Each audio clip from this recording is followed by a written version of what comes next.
Tonight, President Biden is back in the country after a historic trip to Europe. He recorded some potentially legacy-building wins, including the expansion of NATO and increased support for Ukraine. On Thursday, he wrapped up his three-country swing in Helsinki. This week, we affirmed how Finland and the United States together, with allies and partners, are working in lockstep to set us on a stronger, safer, and more secure path, not just for Europe, not just for NATO, but for the world. The president helped change the NATO map, welcoming Finland as a full member and convincing Turkey's President Recep Tayyip Erdogan to allow Sweden to join as well. But Biden left Ukraine and its president wanting, refusing to push for NATO membership for them now, but reaffirming a pledge that Ukraine will eventually be invited to join the alliance. Joining me to discuss this and more, Leanne Caldwell, anchor at Washington Post Live and co-author of the Post's Early 202, Francesca Chambers, White House correspondent for USA Today, Nia Malika Henderson, senior political analyst at CNN, and Scott Wong, senior congressional reporter for NBC News. Let's jump right into this whole what's going on with NATO. I want to ask you, Francesca, since you are kind enough, you might still be in the other time zone, to join us tonight after just flying back. Can you tell us, take us into the summit exactly, and how important was this both for NATO and for President Biden? So just as the NATO summit was beginning, you saw President Zelensky of Ukraine send out this tweet. He was very frustrated because he had gotten word that what NATO allies were agreeing to was not membership for Ukraine, or even an invitation to membership for Ukraine. Now, we had known before this that they were not going to be invited to join NATO at the summit, but he had said if they didn't get some strong signals on that front, that he may not even come. So he sends this tweet saying that he's on his way because he doesn't want this to be discussed with him not in the room. He gets there and he finds out from G7 members that they're coming up with this alternative long-term security guarantees that President Biden and the U.S. have really been spearheading. But as you noted, that's not what he wanted. They hoped to get the NATO membership invitation that they can use in the future to help deter Russian aggression. Instead, what they got were these individual security guarantees from the U.S. and other nations. Sticking with you, the Biden administration is touting bringing in Sweden, negotiating kind of a three-dimensional chess game there with Turkey and Greece and a lot of sort of long-held difficult dynamics. That was a win for them, but was that really them under-promising and over-delivering, or was that really a surprise from the summit? So last year, there had already been an agreement for both Sweden and Finland to be able to join. Finland was able to move forward. And then you didn't see that for Sweden until the eve of the summit. Leading up to that, President Biden on his way to Europe had more than hour-long conversation with Erdogan. You also saw the NATO Secretary General having conversations on the eve of the summit, really trying to get this deal done and get it out of the way leading into it. You also saw other U.S. officials talking to their counterparts, too. It really went down to the wire right before the NATO summit, though. So much drama. Leanne, what do you think was the legacy of this NATO summit for President Biden? So I think for President Biden, it was a really good summit for him. I think it was a good week for President Biden. I think even heading into, even though there was a lot of drama regarding Sweden, heading into it, being on Capitol Hill, members and people were very skeptical that he was going to be able to get it done with Turkey and Sweden. And he was, we think, able to do it. We'll see if the plane actually lands there. But I think that what this does is that it re-solidifies President Biden as being able to manage this international crisis. And I think that it comes at a time where you look 2 years ago, and the withdrawal of Afghanistan was one of the lowest points of President Biden's presidencies. And I think that this is on the other side when it comes to international affairs. No, and I think if you look back a few months ago when the GOP took over the House, there was a sense of whether or not there would be a sort of declining support among the GOP and among just the general public, declining support for this Ukrainian war effort. And if you look at polls, there's broad support for this effort. It's something like 60%, even though there's billions and billions of dollars going into that. So I think being strong at home home also, I think, helps him his hand abroad, being able to go to the NATO members and really bolster this case that NATO has to stand strong with Ukraine. So listen, if you look back to why people wanted Biden to be president, one of the reasons was that he was strong on foreign policy. It's one of the reasons Obama wanted him to be his vice president. How he got the gig. Exactly. Yeah. It's how he got the vice presidential gig, and then I think the presidential gig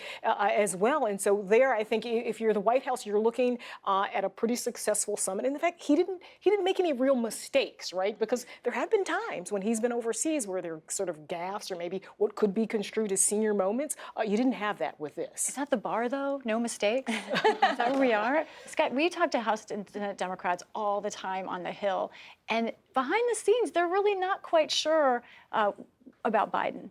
Some of them are, some of them aren't. But what did this summit do for your Hill sources, Democrats, do you think? There has, as you know, Lisa, there has been grumbling among Senate and House Democrats about Biden's age. Does he have the stamina to be president for another 4 years? He's 80 years old.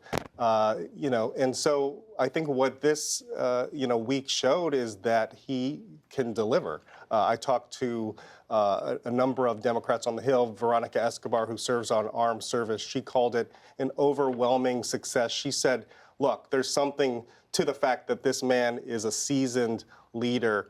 He was able to close a deal and help get, Sweden and Finland part of NATO and really grow NATO. Dick Durbin said, look, NATO is bigger and stronger now, and this is a bad week for Vladimir Putin. Zelensky, this is an existential question for him. How much support can President Biden deliver for him, to use Scott's words? And there is divide on the Hill. You were one of the few reporters that was able to ask questions of President Zelensky there at the summit. How is he trying to convince skeptics here in America that we should continue to invest in supporting Ukraine? So after that initial tweet where, again, he was very, very frustrated and said that, it was unprecedented for them not to issue this invitation, we heard him talk in a much softer tone once he got to the NATO summit. Very, very grateful to the American people for all of their support. And he expressed that again when he talked to President Biden. And when I had the exchange with him at that news conference, he defended the use of cluster munitions because those have been controversial because of their tendency to cause civilian casualties, and said that Russia had been using them all along. They had been using them going back to 2014 when they invaded Crimea, and that basically they want fairness, that he said, quote, we are defending ourselves here. But it has created some controversy in the United States because the people who are coming out against it primarily are Democrats, progressives within President Biden's own party. You have many Republicans actually siding with President Biden. They have said all along that they think he's getting weapons to Ukraine too slowly. They would like to see him send more aggressive weaponry. This was one of the things that President Zelensky said he would be talking to President Biden about in the meeting, is getting more of the long-range weapons as well. These are some strange dynamics here. Yeah, Leanne. So I was just going to jump in and say, on the one hand, there's Republicans who are on Biden's side on that issue, but then you see over the past couple of days, they were debating the National Defense Authorization Act, and you saw amendments where Republicans were trying to strip all sorts of support for Ukraine. And we got the clearest sense yet how big that coalition is. There were 70 Republicans who voted to stop helping Ukraine. And of course, it's not a majority, but that's still significant.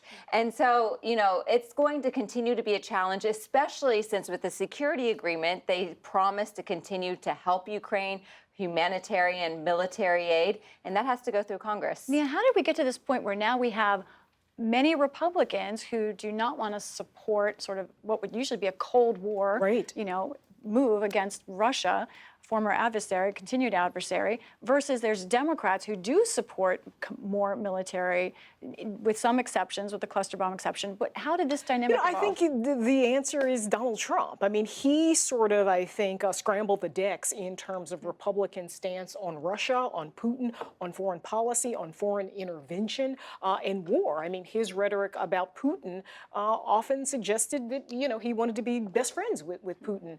Even when this started, he seem to sort of side with Putin in terms of the invasion of Ukraine. And so you have people like Marjorie Taylor Greene, and even at sometimes presidential candidates saying, well, this is just a territorial dispute.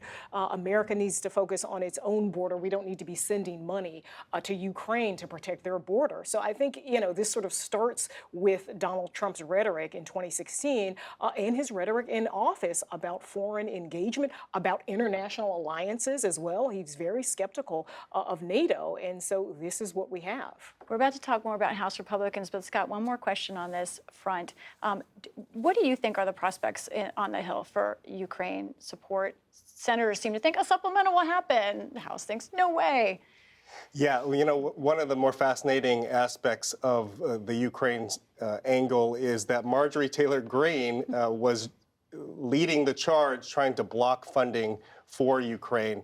Kevin McCarthy just named her as a member of the negotiating committee between the House and the Senate on this big defense policy bill, which is going to set policy on Ukraine. She's going to have a big voice in that room as they negotiate Ukraine funding in the future. That will make it easier. And just what I was going to say, one brief thing, Senator Tom Tillis, who was at the NATO summit, told me that he thinks there will need to be another supplemental bill on Ukraine if they're going to have the money to be able to fight in this counteroffensive. But I think it was really important to note there was a bipartisan group of senators who was at the NATO summit. And one of the things that they pushed was to get more U.S. allies to pay up more money. They think that that will help to get more of these House Republicans on board.